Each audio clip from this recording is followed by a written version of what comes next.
అదేదో సినిమాలో ఒక బద్ధకస్తుడి పాత్ర ఒకటి ఉంటుంది. పేపర్ చదవడానికి కూడా ఒక మనిషి ఇట్లా పట్టుకుని నుంచుంటే ఎట్టెట్ట చదవడం అనేటటువంటిది. అట్లాగే తినటానికి కూడా చేతిలో పెట్టించుకునే ఏది నోటి దగ్గర పెట్టుకుని ఒక నమలడం తప్పించి మిగతా అదంతా నోట్లో పెట్టేటటువంటి పరిస్థితి.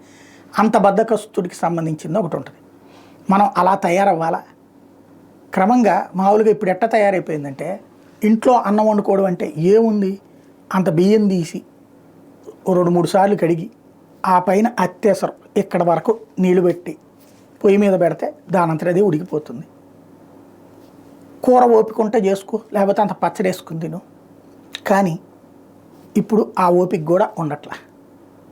టిఫిన్ ఏమీ ఓపిక లేకపోతే అంత ఉప్మా రవ్వ వేసుకుని తిన్నా ఉప్మా 10 నిమిషాల్లో అయిపోతుంది. అదే ఉప్మా స్విగ్గీలో 70 రూపాయలు 80 రూపాయలు పెట్టి తింటాం. అట్లాగే సేమియా వేసుకు తిన్నా అయిపోతుంది. అదే సేమియా ఉప్మా స్విగ్గీలో 80 రూపాయలు 100 రూపాయలు పెట్టి తింటాం. అట్లాగే ఒక ఏది తినాలన్నా ఇవాళ రోజున మనం ఆ తరహా అలవాటు పడిపోయాం. దీని ఇంపాక్ట్ ఏమైపోతుంది? ఒకటి, డబ్బులు ఎంత సంపాదించినా చాలట్లా. స్విగ్గీలో బతుకుతున్నారు, జొమాటోలో బతుకుతున్నారు, ఈవెన్ సామాన్లు కూడా షాపింగ్లు మానేసి ఏడి తెచ్చుకుంటున్నటువంటి రోజులు, ఏది తెప్పించుకుంటున్న రోజులు. క్రమంగా మాల్స్ తగ్గిపోతున్నాయి. అంటే మాల్స్లో అయితే కూర్చుని తినడానికి ఉంది కాబట్టి ఓకే. ఇదివరకు షాపుల తర్వాత సూపర్ బజార్లకి సంబంధించి తగ్గిపోయాయి. ఈవెన్ సెల్ ఫోన్లు ఇదివరకు ఆ షాపుల దగ్గర ఉండేది, ఇప్పుడు అవి తగ్గిపోయినాయి. అవి ఆన్లైన్లోనే బుక్ చేసేసుకుంటున్నాడు.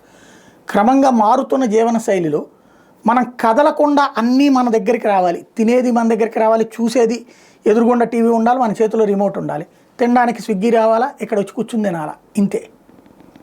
ఈ స్టేజ్లోకి తయారైపోతున్నాం. ఇది అనారోగ్య హేతువు. ఎంత సంపాదించినా శారీరక శ్రమ లేకపోతే వ్యర్థం. క్రమంగా శారీరక శ్రమకు దూరం అవుతున్నాం. అలా సెంటర్లోకి వెళ్ళి పొంతి ఇంట్లో వండుకునే ఓపిక లేకపోతే అలా సెంటర్ దాకా నడుచుకుంటూ వెళ్ళి తింటే కాస్త కాళ్ళు వ్యాయామం ఉంటుంది, లేదా కాస్త మిగతా బయట ప్రపంచంతో సంబంధం ఉంటుంది. ఇప్పుడు బయట ప్రపంచంతో సంబంధం లేని జీవితాలు బతికేస్తున్నాం.